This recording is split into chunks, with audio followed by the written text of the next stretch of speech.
Greetings, and this is just some final thoughts for these week one lectures.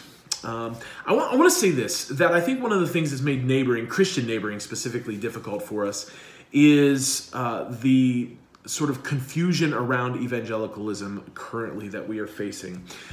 We've talked about the politicized rhetoric so far in these lectures and the stereotyping that goes along with that. But I think in many ways the evangelical church has lost its identity. Its primary identity is the people who bear witness to the kingdom of God. In that, what I mean is that we've too often become engrafted into the political rhetoric of our current society, that people, when they hear about evangelicals, think already in terms of the political rhetoric that I've been talking about in previous lectures. I think it's important for us to understand that evangelicalism's challenge is it's saddling itself too closely with political parties of the day and the agendas around which those political parties speak to the fears that people face.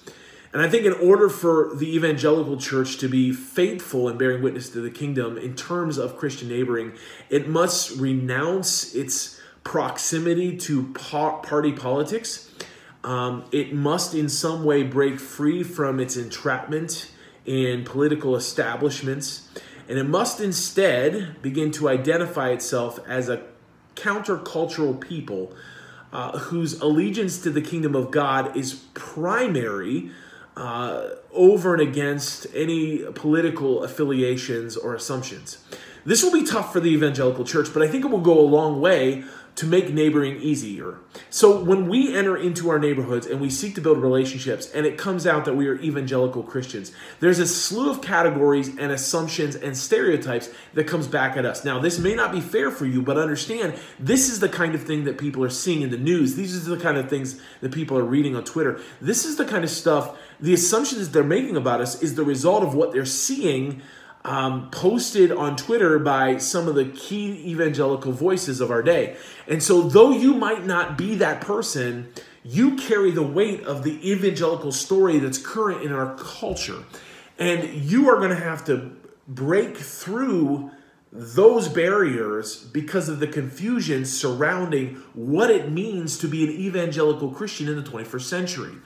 You're going to have to listen more carefully. You're going to have to move more slowly. You're going to have to step in spaces where you refuse to go back to tired, worn-out categories that have done nothing but divide us and make us hostile against those that are different from us. And even then, I just said us as though evangelical Christians are the us and those who are not are the them. It's so wrapped up in our language that we have to be aware of how that begins to creep out. We have to begin to see ourselves as a we. In William Williman's book, Fearing the Other, he talks about that. He talks about that the biblical Christian story, and we're going to get more into this later in the lectures, but the biblical Christian story reminds us that we are a gigantic we in the presence of others. That we are the ones alongside of all that Christ has crossed the barriers and become neighbor to. That we were the ones who lived in that animosity and that hostility towards God, and yet God approached us. God came to us. God sought us out.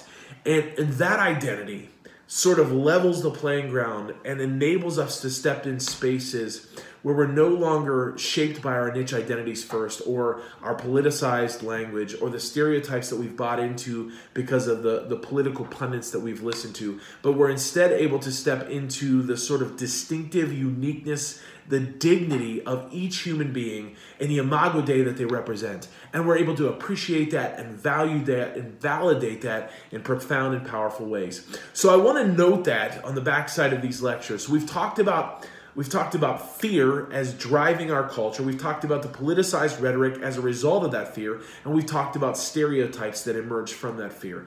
And now we have to recognize that for the Christian church to be faithful in its neighboring, it's got to be able to cross the chasm of the confusion that's been created as a result of the political rhetoric that you and I face each and every day. And I think that's really important for us to keep in mind moving forward.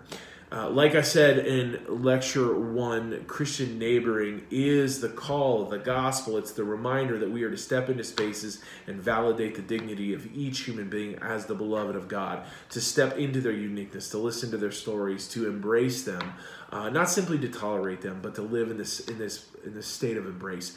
This is a tough journey that is ahead. Next week, we're going to deal a little bit more about the complex barriers that continue to create tensions in this neighboring process, and we're going to spend a little bit of time speaking about those. And remember that as we navigate this journey, the Good Samaritan story, the questions, am I my brother's keeper, and who is my neighbor, will continue to serve as the background of this conversation. So we will talk more about this next week.